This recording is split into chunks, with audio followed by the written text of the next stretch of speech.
இப்போ நம்ம வந்து மதுரை தண்ணி சட்னி எப்படி செய்கிறது அப்படின்னு சொல்லிட்டு பார்க்கலாம். இந்த சட்னி வந்து ரொம்ப நல்லாயிருக்கும். இட்லியில் ஊற்றி அப்படியே மிதக்கிற மாதிரி ஊற்றி சாப்பிட்டுச்சுன்னா அவ்வளோ சூப்பராக இருக்கும். அது எப்படி செய்யலான்னு பார்க்கலாம் வாங்க. ஒரு வாணலி அடுப்பில் வச்சுட்டு கொஞ்சம் ஒரு 3 ஸ்பூன் எண்ணெய் ஊற்றி அதில் வந்து வெங்காயம், பச்சை மிளகா, பூண்டு, இஞ்சி இது எல்லாத்தையும் போட்டு கொஞ்சம் அப்படியே பொன்னிறமாக வறுத்துக்கலாம்.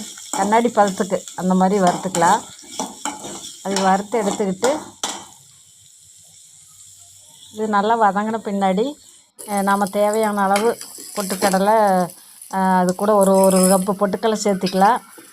சேர்த்துட்டு அது உப்பு தேவையான அளவு, சட்னிக்கு எவ்வளோ உப்பு தேவையோ அந்த அளவு உப்பையும் போட்டு நல்லா 2 பெரட்டி விட்டு ஆற வச்சு மிக்ஸி ஜாரில் போட்டு நல்லா ஃபைன் பேஸ்ட்டாக அரைச்சிக்கலாம். இப்போ வந்து நம்ம அதை ஃபைன் பேஸ்ட்டாக அரைச்சி எடுத்துட்டோம். தண்ணி கொஞ்சம் கூடவே ஊற்றி நல்லா அரைச்சி எடுத்துக்கிட்டு ஒரு வாணலி அடுப்பில் வச்சு அதில் எண்ணெய், கடுகு, உளுந்தம்பருப்பு, கருவேப்பிலை, கொஞ்சம் வெங்காயம், வரமிளகாய் இது எல்லாம் போட்டு நல்லா தாளித்த உடனே கொஞ்சம் தாளித்து விட்டுட்டு அப்புறம் அந்த அரைச்சி வச்சுருக்க பேஸ்ட்டை வந்து அதில் எடுத்து ஊற்றிக்கலாம்.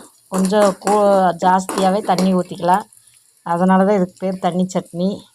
அதனால் நம்ம அப்படியே அதை ஊற்றி கொதிக்கவெல்லாம் வைக்க வேண்டியதில்லை. அதை ஊற்றி அப்படியே எடுத்துட்டோம்னா தண்ணி சட்னி வந்து ரெடி. இது வந்து சாப்பிட்றதுக்கு ரொம்ப ரொம்ப அருமையாக இருக்கும். இந்த சட்னி ஊற்றி சாப்பிட்டோம்னா சொல்லாமல் கொள்ளாமல் எத்தனை இட்லி வேணாலும் சாப்பிடலாம். அந்த அளவுக்கு டேஸ்ட்டாக இருக்குது. நான் இது வரைக்கும் தண்ணி சட்னி செஞ்சதில்லை. இன்றைக்கி தான் ஃபஸ்ட்டு செஞ்சேன். ஆனால் உண்மையிலேயே வேறு லெவலில் இருந்துச்சு. நீங்களும் செஞ்சு பாருங்கள். செஞ்சு பார்த்துட்டு எப்படி இருக்குன்னு உங்கள் ஃபீட்பேக் சொல்லுங்கள். ஓகே, பாய்.